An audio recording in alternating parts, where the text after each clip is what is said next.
Manuel Gayol Mesías. Mesías. Querido amigo, Gracias. hace tiempo que no te veo por acá por Miami. Bueno, pues exactamente hace 2 años que no venía. Ciertas ocupaciones y mucho trabajo, porque es que yo, después que me retiré del periódico, trabajar en el periódico La Opinión de Los Ángeles, pues resulta ser que tengo más trabajo que antes, porque el tiempo se me ha achicado muchísimo, porque estoy escribiendo en la casa y haciendo otras cosas, compartiendo con amigos, con el grupo del pensamiento crítico por un lado, por otro lado con el grupo, con lo que es la Academia de Historia de Cuba, en el exilio, y entonces pues todo eso me toma tiempo. Ocupa. Me toma tiempo. La jubilación ocupa. Y con la jubilación uno quiere terminar su obra, eso siempre lo dicen todos.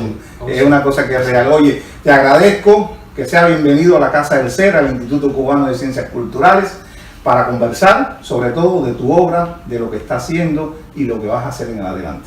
Pues sí, muchas gracias. Estás invitado. El placer es mío realmente, porque para mí es un honor que me hayas invitado y por lo menos relacionarme, como creo que te dije alguna vez, relacionarme con el Instituto Cubano de Ciencias Culturales de la Diáspora, porque es muy interesante todo lo que están haciendo ustedes y es un lugar donde hay que carenar de alguna manera, porque y más ahora que estoy en lo que es como te dije, la Academia de Historia, y que nosotros de alguna manera tenemos que tener vínculos, tenemos relaciones en ese sentido. Muy interesante lo de la Academia de Historia, sobre todo para estos proyectos que tienen que ver con el estudio y la investigación de la historiografía cubana y de lo que realmente se hizo en la República. Y antes en la República, en la colonia, creo que había ya un principio de trabajo de investigación que creo que lo hacía la Sociedad Amigos del País, y después derivó en lo que fue la Gran Academia de la Historia de Cuba en los años 40, años 50. Sí. Estás invitado al Festival Vista, donde vas a tener 3 presentaciones, creo, ¿no? Sí. Y quiero que me hable de eso. Sí, mañana vamos a tener una de las ediciones del Festival Vista, creo que es la número 10. Y yo tuve la suerte, y bueno, de que voy a presentar 3 libros, porque han sido 3 libros que he publicado este mismo año. Uno de ellos es esta cuentinovela que la publiqué en enero. Qué bien. Podemos hablar de ella también ahora. El otro segundo libro de este año ha sido Cuentos Eróticos, que he tenido la gran satisfacción de trabajarlo con Ismael Zambra, porque fue un proyecto de Ismael Zambra. Creo que tienes el libro ahí, me gustaría que lo nuestro amigo Ismael Zambra, que es cubano, que reside en Canadá, y entonces él tuvo la idea de hacer estos cuentos eróticos y por alguna razón, no sé realmente ahora cuál, pero por alguna razón él se pensó en mí, ¿no? Y entonces me hizo la proposición de cuentos eróticos y a mí al principio me quedó aquello un poco extraño, cuentos eróticos, ¿por qué? Si lo que lo diferencia de eróticos es una sola R. Y él me explicó, me dio toda una observación bastante aguda. Y yo me quedé pensando después de unos días y me di cuenta de la perspectiva que había en esa nueva concepción que Zambra estaba proyectando. Me gustó y entonces acepté con él hacer el libro y empezamos a hacer esta compilación, porque es una compilación realmente de cuentos de muchos autores, que son cuentos eróticos, pero que derivan, según el concepto nuestro, derivan hacia lo erótico que le llamamos nosotros, porque tiene que ver no solamente con el sentido del cuento gótico, sino también tienen que ver con toda una serie de problemáticas humanas que se puedan vertir a través del erotismo. Y bueno, pues nos dimos a ese trabajo durante todo el año. Fue un trabajo bastante, casi 2 años. Bastante fuerte, porque hubo que localizar autores, que esperar que nos escribieran también y nos mandaran sus obras, y en fin, tuvimos bastante trabajo con ese libro Y después, ya en el tercer libro que yo publiqué este año, es bueno, es el libro que más me ha interesado durante muchos años, porque me costó 10 años de trabajo poder pensar, equilibrar y realmente sustanciar este libro, que después te voy a hablar con más detenimiento de él, porque no creo que te pueda dar una visión muy clara si te lo digo así en 2 frases. Es un libro muy ambicioso y bueno, hablaremos de él. Y responde precisamente de lo que constituye tu obra, tu obra como narrador. Eres narrador, eres ensayista y eres crítico también. Sí. Tienes una labor extraordinaria en ese campo. Sí, sin embargo yo empecé como poeta. ¿Qué es lo que realmente yo quisiera hacer? ¿Por qué? Porque la poesía siempre fue un gran lujo para mí, en el sentido de llegar a sentirme poeta, ¿no? Eso fue estando ya yo trabajando en la Casa de las Américas. Yo me puse a hacer unos poemas y se los presenté a un amigo que era investigador, que estaba allí conmigo, Raúl Hernández Nova, y a él le gustaron. Algunos poemas que yo hice le gustaron y los halló muy interesantes y eso, y me entusiasmé muchísimo, porque Raúl era un gran poeta, él falleció, como tú sabes, sí, cometió suicidio. Pero él era, ya desde aquellos tiempos, era un gran intelectual y un gran poeta. Y entonces yo me entusiasmé muchísimo y empecé a seguir con aquellos poemas, y llegué a hacer como una especie de retablo que se llamó retablo de familia, retablo de familia, me acuerdo. Y entonces lo mandé a un concurso, que era el concurso del Sindicato de Cultura. Sindicato de Cultura. Y tuve la suerte del primer premio, cogí el primer premio. Y entonces después automáticamente pasaron esos poemas míos.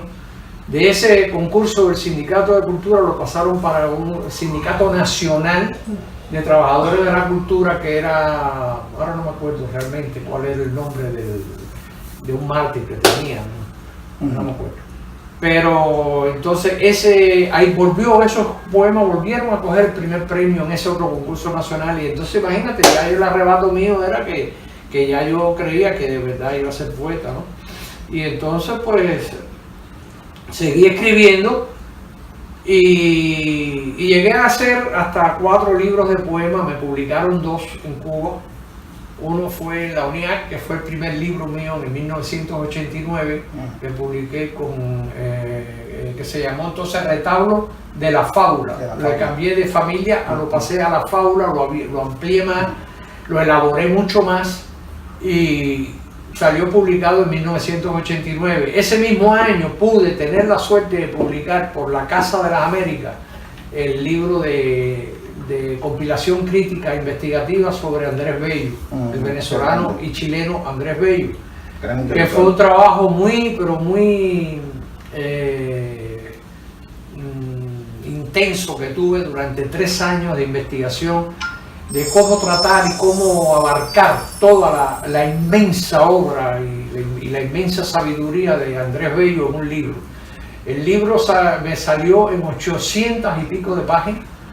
Fue una compilación que hice de los trabajos de él, pero lo tuve que dividir por secciones, porque fue un hombre tan ingente, tan increíble, tan sabio, fue un genio.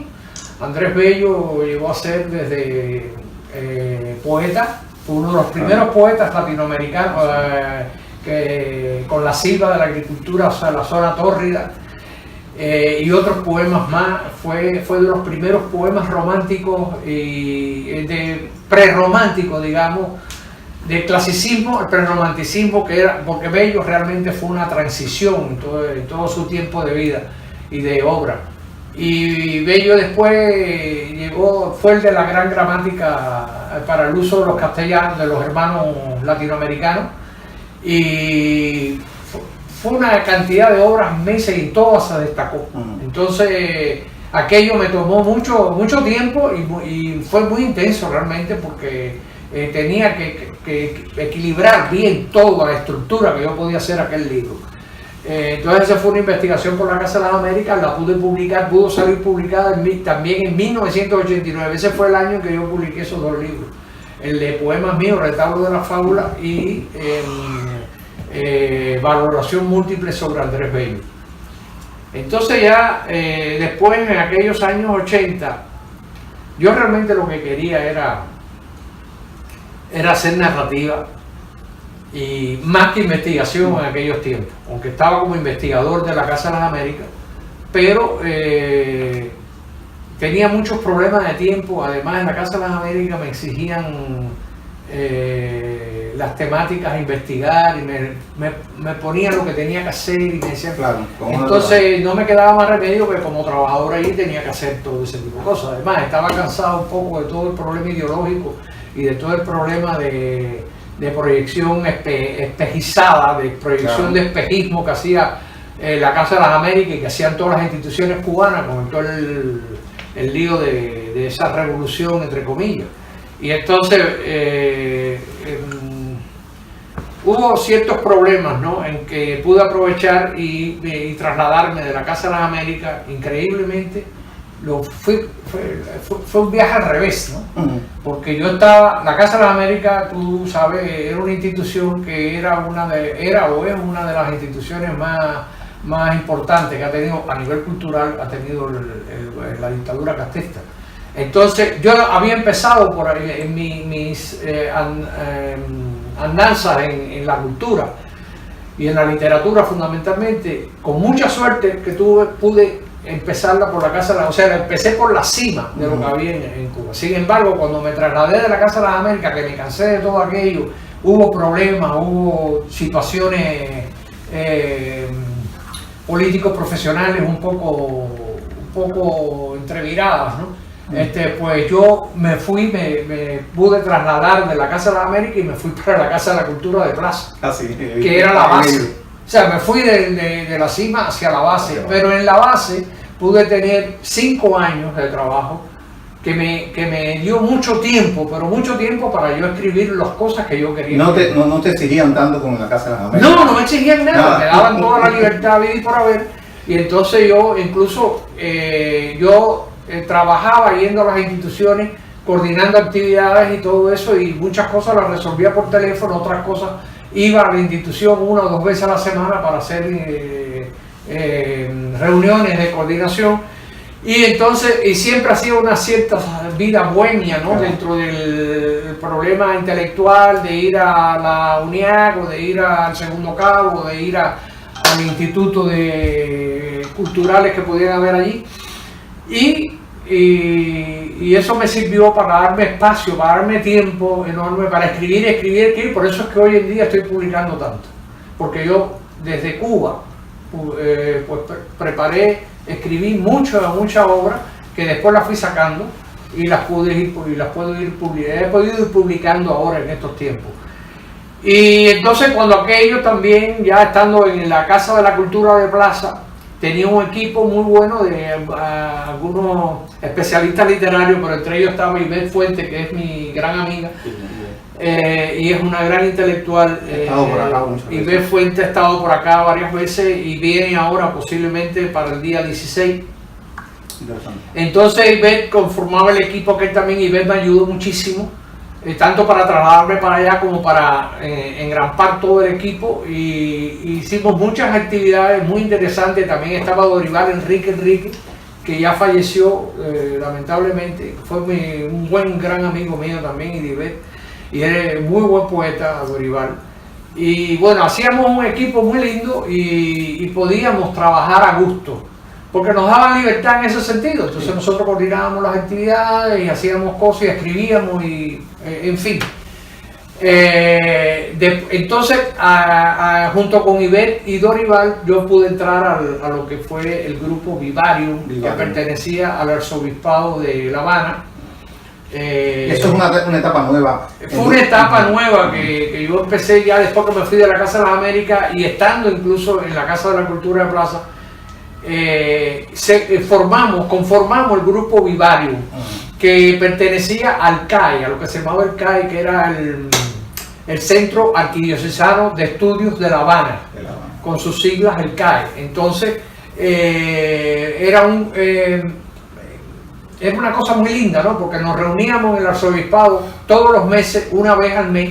Nos reuníamos como alrededor de 20 intelectuales, entre ellos había médicos, biólogos, había psicólogos, estábamos también narradores, poetas, en fin, era una gama de intelectualidad lo que había en ese grupo, y discutíamos temas muy profundos, temas a niveles culturales, a niveles semióticos, a niveles de qué decirte, de teoría de la cultura.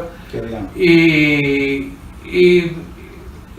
ya Vivarium fue la revista que hicimos que representaba a ese conjunto de investigadores y de intelectuales. Y con Vivarium yo llegué a pertenecer al consejo de redacción de Vivarium, que era dirigido por el arzobispado, pero que la directora siempre fue B. Fuente.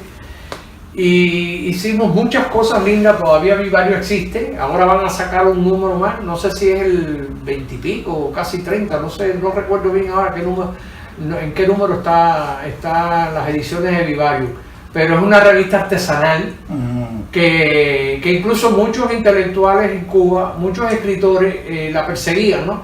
Porque ahí nosotros escribíamos con cierta libertad, con determinada libertad, porque no podíamos también sobrepasarnos mucho, porque de alguna manera era una publicación del arzobispado que estaba dentro de Cuba, dirigido por una dictadura. Entonces, pero hacíamos unos 300 ejemplares de Vivarium, nada más artesanalmente, lo hacíamos a través de este equipo, el stencil y todo ese tipo de cosas. Entonces, esos 300 ejemplares distribuíamos 150 ejemplares para los escritores en Cuba, lo mandábamos a las instituciones cubanas. Al primero que le mandábamos era al Comité Central, después le mandábamos al Instituto de Cultura, después le mandábamos al Ministerio de Cultura, le mandábamos a muchísimas instituciones y a escritores determinados y a investigadores que había en Cuba. Los otros 150 ejemplares que quedaban lo enviábamos afuera, al extranjero, a determinadas instituciones, a través del correo diplomático del arzobispado. Entonces, los temas que tocábamos eran temas bastante libertinos, para decirlo así, para esa época. Pero a la dictadura, que sí nos vigilaba, y sí había gente dentro de ellos, de la seguridad del Estado, digamos, dentro del grupo, que nosotros sabíamos quiénes eran más o menos, pero bueno, en definitiva, no tengo ni que mencionarlo porque nadie los va a conocer.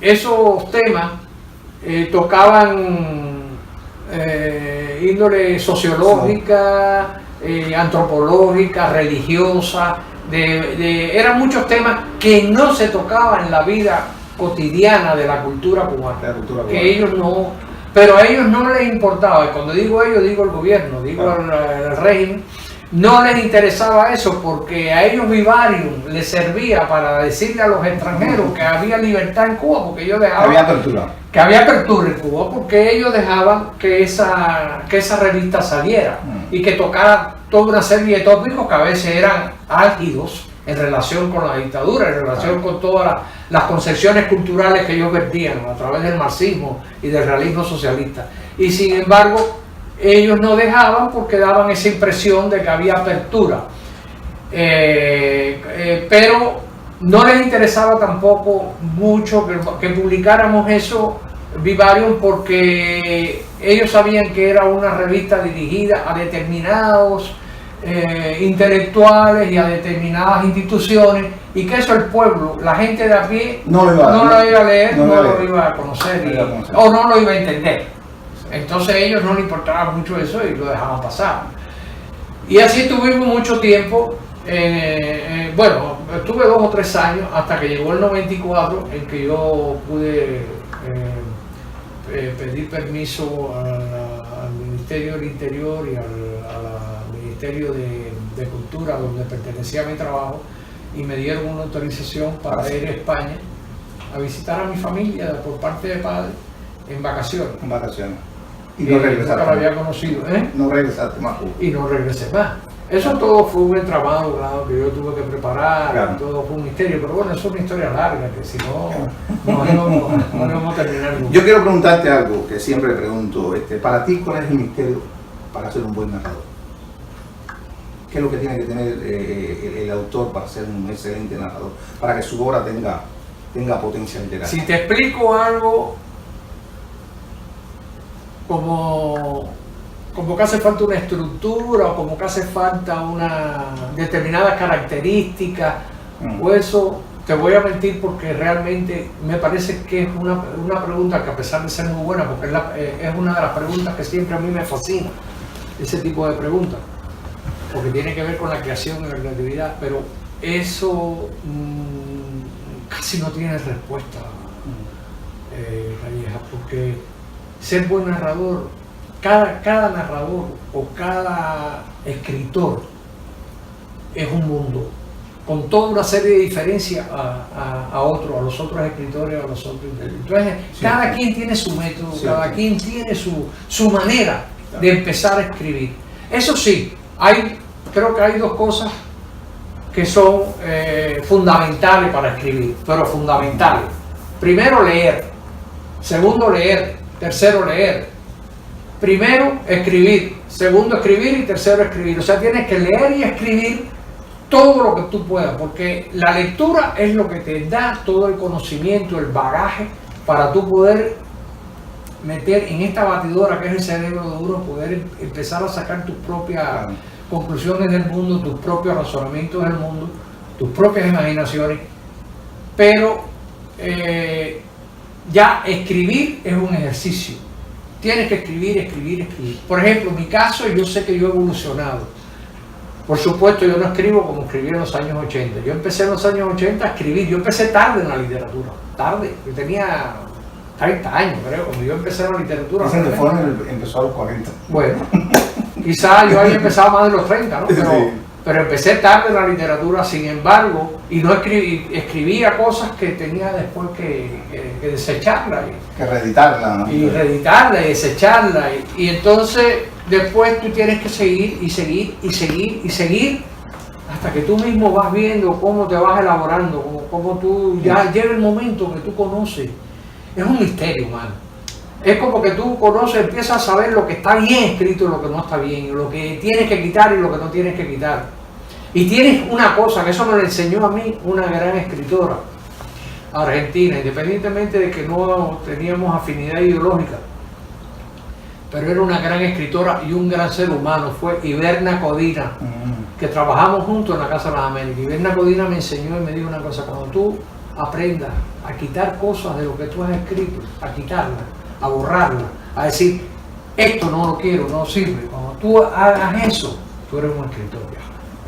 Y es verdad, porque eso cuesta mucho trabajo, quitar cosas de lo que tú has escrito. Y tú le dices, no, al contrario, uno lo que tiende a meter más, poner más, querer inflamar más la obra.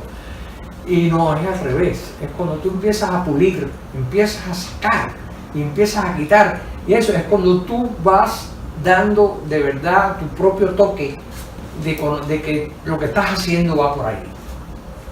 Y otra cosa que hay que aprender, que tiene que aprender tanto el narrador como el ensayista, es el hecho de que tienes que dejar o aprender a dejar correr la obra, dejar correr los personajes, dejar que los personajes lleguen un momento que te empiezan a decir ellos lo que quieren. O sea, tú llevas un personaje por esta calle, pero de pronto el personaje te para ahí y te dice, no, por ahí no, dobla aquí a la derecha, tienes que dejarlo doblar por ahí e ir hacia otro lado. O cuando tú vienes a ver, por eso tú empiezas la obra con una proyección y con unas ideas, pero cuando terminas la obra es otra cosa. No te imaginas lo que puede, en qué puede terminar un libro. Naturalmente, le ocurre a muchos escritores de nivel. Así cuando leí, por ejemplo, a Ennard Gross, Los Sonámbulos, llega un momento en que sus personajes dicen, aquí estoy yo, voy a comenzar a vivir yo. y solamente el escritor le sigue detrás hasta donde va. Eso es muy importante. Creo que tú has llegado a una conclusión, si quizás no lo has pensado, pero Nietzsche dice que eso es ascetología literaria. ¿Ascetología? Literaria. Ya. Es un descubrimiento que él hace. No es un descubrimiento, eso nosotros inconscientemente lo hacemos constantemente, pero no estamos conscientes a veces de que el trabajo del ejercicio diario y cotidiano es lo que hace un escritor y lo que hace la literatura. Claro. Tienes que estar en eso, imbricado siempre en eso. Eres un escritor netamente imaginativo. Te gusta la imaginación, le pones ese toque de la imaginación. Sí. ¿Por qué razón siempre tú estás tratando de que tu obra tenga ese matiz? Creo que eso es una de las claves mías. El problema es que yo le tengo, quizás eso lo tomé de Lezama, de José Lezama Lima. Y es otra cosa que quería preguntarte y me la responde.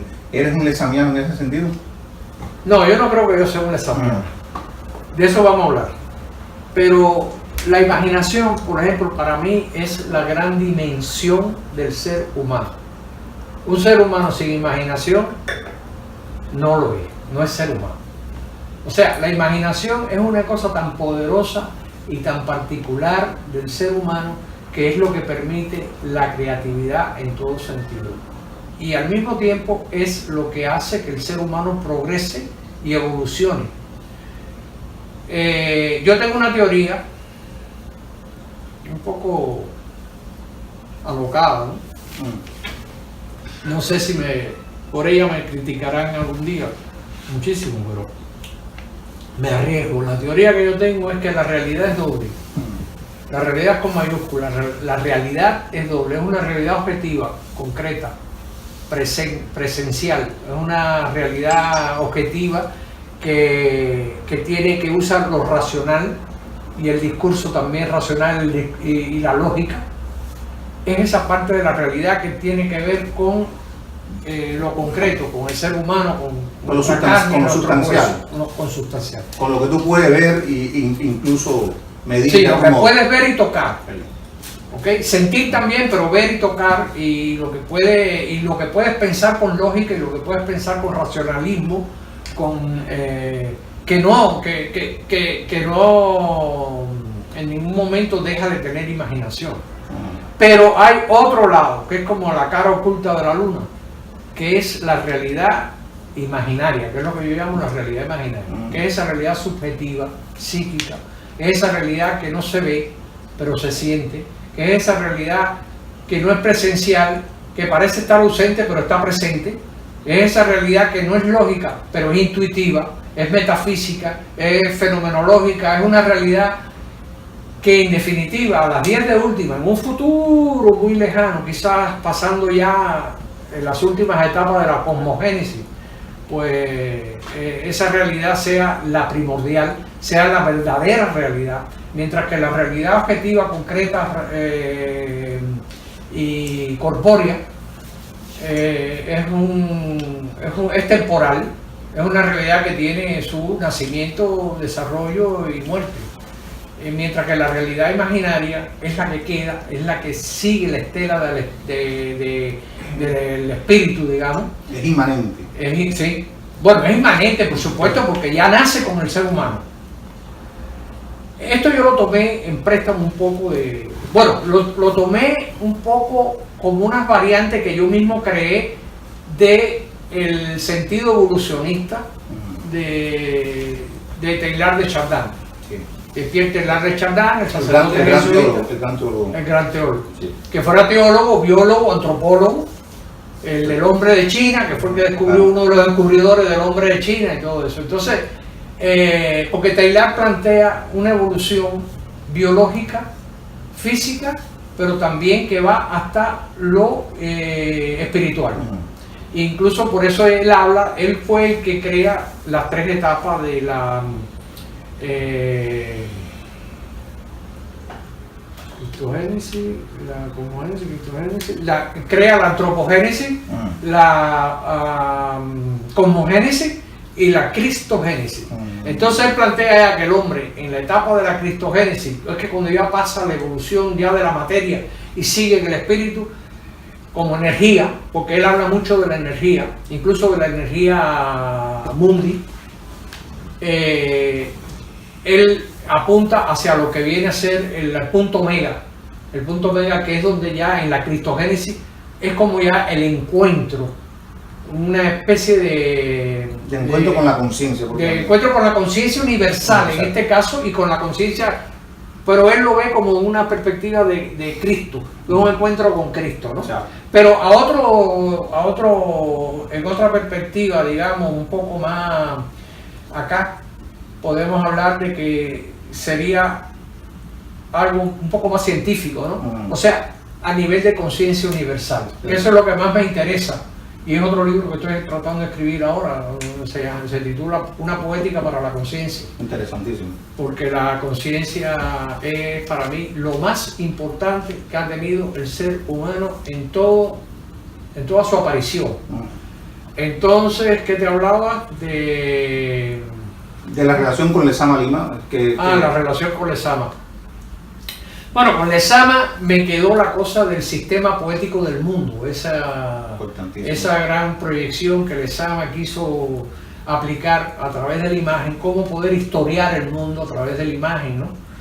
Y cómo hay una cosa interesante que creo que está en uno de los ensayos que yo toco con el libro ese que te hablé de Viaje Inverso hacia el Reino de Imago, donde hay un ensayo que hablo de ti. También hay un ensayo que se llama Sentir a Lezama.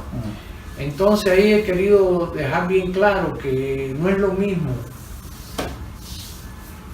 conocer o aprender a Lezama desde una perspectiva racional, lógica, a otra perspectiva ya imaginaria, una perspectiva más intuitiva, digamos, más metafísica, que es ya sentir a Lezama. A Lezama mucha gente no lo entiende y es muy difícil entender a Lezama, entenderlo desde una perspectiva lógica, desde una perspectiva racional. Cuando tú tomas un poema de Lezama, tú una serie de imágenes que hay, tú te dices, bueno, ¿qué me quiere decir con esto?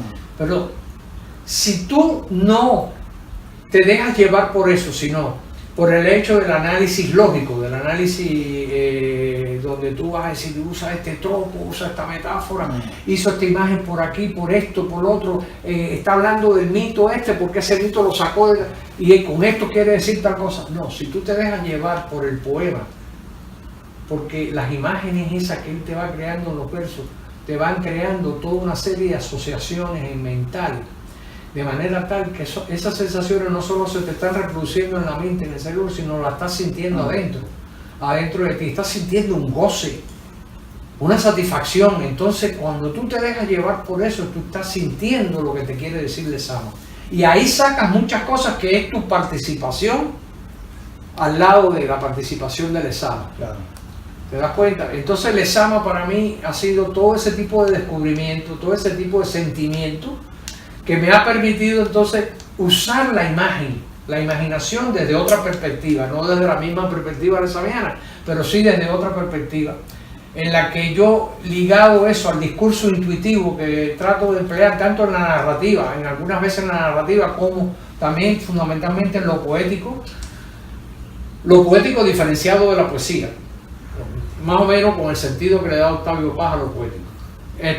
Pues ya me siento en una capacidad propia de crear no solamente mi estilo, sino de crear cosas nuevas que salen, por supuesto, de unos presupuestos ya anteriormente dados. En este caso, mucho Lezama, yo lo junto mucho con algunos como Borges, por ejemplo, Jorge Luis Borges, que me fascina.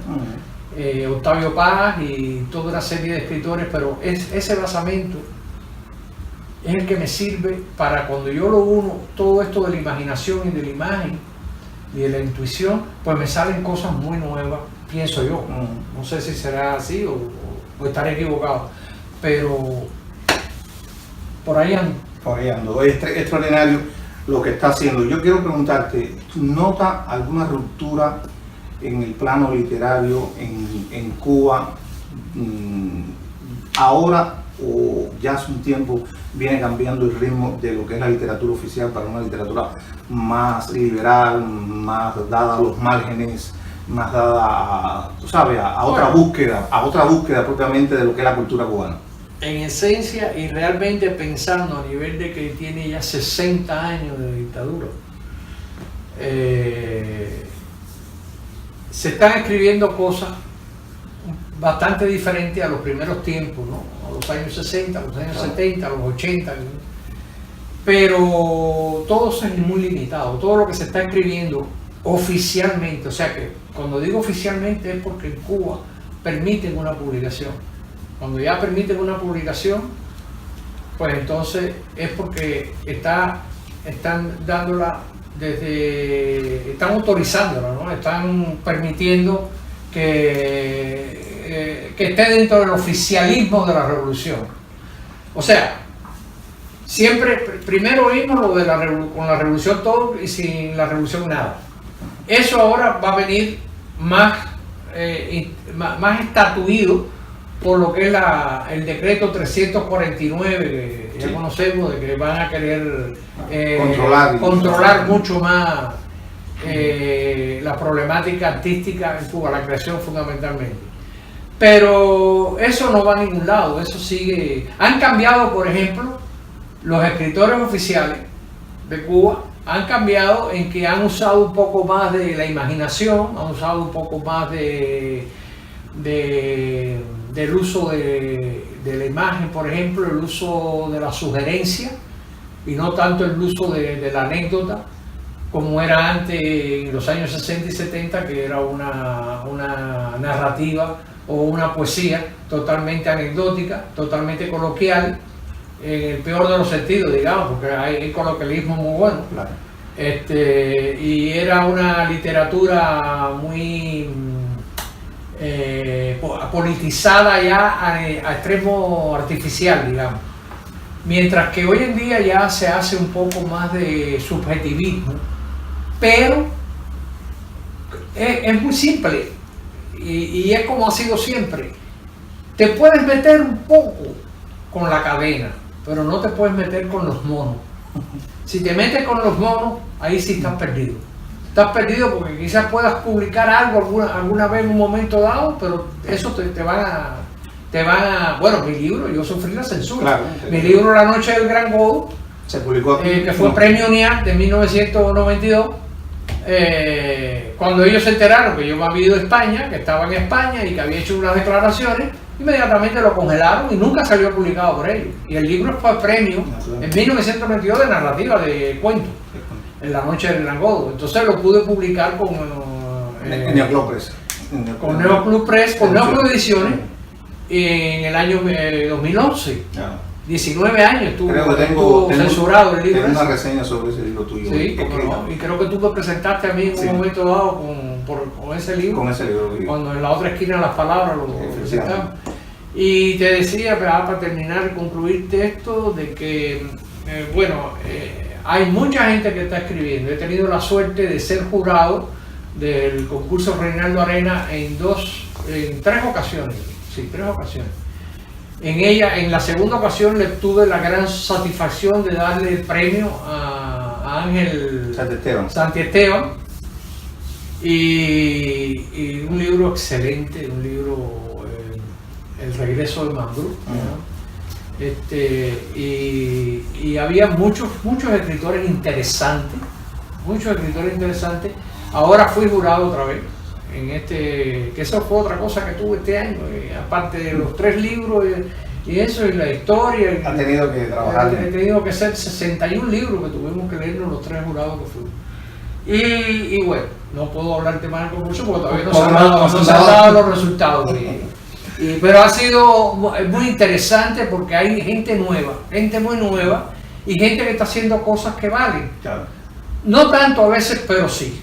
¿Y cómo tú ves la diáspora y el exilio en el plano literario? ¿Cómo tú lo ves? ¿Ha avanzado? ¿Sigue en una dirección concreta? ¿Se están haciendo obras con nivel? ¿Desde la perspectiva cultural? De la perspectiva cultural y literaria, sí. ¿Cómo tú ves el panorama? Si me puedes resumir en varias palabras. ¿Cómo tú lo ves? Lo veo un poco difícil. ¿En qué sentido? Te voy a decir. Lo veo un poco difícil porque el problema de la cultura no siempre en todo sistema, en toda cultura está la superestructura. Hay una determinada superestructura. Por ejemplo, la gran diferencia que hay entre la cultura cubana de la revolución, de los 60 años estos de dictadura, ellos han podido hacer y mantenerse incluso hasta los 60 años gracias a la cultura que han proyectado. ¿Por qué? Porque la cultura para ellos ha sido su gran mecanismo, su gran resorte del espejismo que ha sido la revolución cubana. Pero lo han sabido maniobrar, lo han sabido manipular porque han empleado dinero, han empleado recursos en la cultura y han proyectado todo lo que ellos han querido hacer ver de Cuba, lo han proyectado en Latinoamérica y en Estados Unidos, porque han puesto los recursos para eso y han tenido conciencia de la necesidad que ellos tenían de poder hacer todo lo que tenían que hacer para dar una imagen de Cuba. Ese es el libro 1959 que está aquí, que lo voy a presentar mañana. En el exilio ha sido al revés. En el exilio ha sido una lucha, como dice, creo que recordando los Rolling Stones, si no estoy mal, de sangre, sudor y lágrimas. Porque el exilio, la cultura en el capitalismo, en el mundo libre, funciona a nivel de donaciones, a nivel de instituciones que necesitan hacer toda una serie de recursos para tener una serie de recursos donados por las instituciones democráticas, instituciones culturales o instituciones gubernamentales o instituciones, fundamentalmente instituciones privadas, que te puedan aportar dinero y recursos para que tú puedas proyectar la cultura. Y eso ha sido muy difícil convencer fundamentalmente a la estructura de poder, digámoslo así, del exilio, en cuanto del exilio cubano, la estructura de poder de empresarios, por ejemplo, convencerlo en que es necesario apoyar la cultura, apoyarlos a ustedes con el Instituto Cubano de Ciencias Culturales, apoyar a esta gente del Festival Vista, de la Fundación, de la Vista Foundation y otras más, el teatro, el ballet, todo eso se hace aquí, pero lo que pasa detrás de todo eso para poder lograr esos objetivos culturales es muy, pero muy arduo. No se ve nunca. No se ve nunca. Entonces, en eso ha habido una diferencia muy grande entre la cultura que puede proyectar el exilio cubano y la cultura que proyecta el régimen castrista. ¿Te das cuenta? Es como, ahí sí hay una verdadera pelea entre David y Goliat, pero al revés. ¿Ok? En ese mito. Y yo creo que hasta que no tomen conciencia las grandes empresas privadas cubanas y norteamericanas que están relacionadas con el exilio, tomen conciencia de la necesidad imperiosa de desarrollar una fuerza enorme de la cultura cubana y de la cultura, digamos, en general universal, pero enfocada a poder competir con esa cultura que toda esta gente de izquierda maneja, porque ahí tendríamos que irnos a pensar en Gramsci, por ejemplo, José Antonio Gramsci, el italiano, en relación con todo lo que él planteó de la especie de neomarxismo que él desarrolló, claro, y de la hegemonía cultural. Cómo esa hegemonía cultural, a través de años y de años y de años, de un trabajo latente que fue haciendo el marxismo y que fue haciendo la gente de izquierda, pues llegó a lo que es hoy en día todo el movimiento que ha tenido la izquierda a nivel cultural, ¿te das cuenta? Claro. Entonces, esa hegemonía que es tomar las identidades, tomar las entidades, las instituciones, tomar las universidades, crear criterios, establecer criterios donde cualquier estudiante, cualquier universidad, lo que te piensa como un sopenco marxista, Y tú dices, pero ¿cómo es posible que este estudiante esté en quinto año de la carrera y no se haya dado cuenta de que está hablando con unas estructuras mentales totalmente viejas, obsoletas? Y es porque se ha sembrado todo eso, de manera tal que ahora es que está creándose, y de eso podemos hablar un poco más después, está creándose un movimiento de derecha en contra de todo este movimiento de izquierda, donde se está descubriendo que hay una nueva proyección de la izquierda que ya tuvo que abandonar las bases, la plataforma del marxismo, para entrar entonces en otros tipos de plataformas como lo que es la violencia de género, el problema de los LGTB, el problema del aborto y toda una serie de cosas que lo están enarbolando como grandes banderas, que eso es la nueva izquierda. Y entonces hay un movimiento de derecha que se está dando ahora, que está empezando. Incluso se piensa hacer hasta un foro para contrarrestar el foro de Sao Paulo. Y parece que ya por fin, poco a poco, se está entrando en esa caja de darse cuenta de que no se puede seguir así, porque si no nos van a tener la delantera siempre. Hay como bien, es magnífico lo que ha dicho sobre todo sobre eso, porque son temas importantísimos que hay que tomar en cuenta y estar consciente de que la cultura tiene que tener su gran financiamiento y su gran apoyo. El desarrollo de los sponsors, me parece que aquí en Estados Unidos y fuera de Cuba es una entidad importante para poder desarrollar el movimiento cultural fuera. Quisiera preguntarte, para concluir esta primera etapa, porque ya hemos hablado bastante, sobre tu perspectiva, ¿no? como pensador, porque aparte de que eres un narrador pensador, como lo que me gustan a mí, ¿no? El narrador que narra, pero que detrás de esa narrativa siempre hay algo que decir desde el punto de vista del pensamiento y la reflexión y la filosofía. Vas a estar, por supuesto, cuando empezamos te dije que iba a estar en el Festival Vista, y también creo que vas a estar el domingo presentándote en el Pen Club del exilio. Sí, en el Pen Club, yo soy miembro ya del Pen Club, tuve esa suerte, y voy a estar en la tertulia de Eduardo González López el domingo a las 3 de la tarde, junto con mi amigo Ismael Zambra, que vamos a hablar de este libro, de cuentos eróticos también. Vamos a hablar de un libro de él que él tiene muy importante, un libro muy bueno que se llama El único Martí, opositor a Fidel Castro. Interesante. Y vamos a hablar de este libro, 1959, en esa tertulia.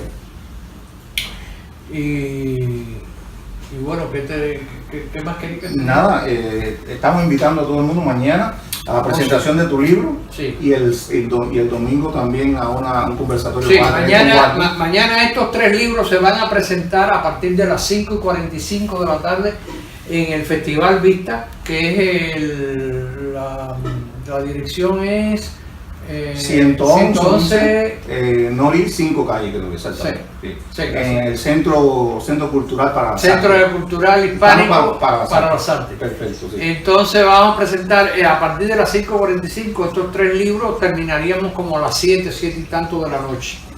Y el domingo iríamos al Art Emporium Gallery of Miami, que bueno, ahora no tengo la dirección exactamente en la mente. La 13, entre las 7 y las 8, la pequeña barra. Ajá. Los nombres.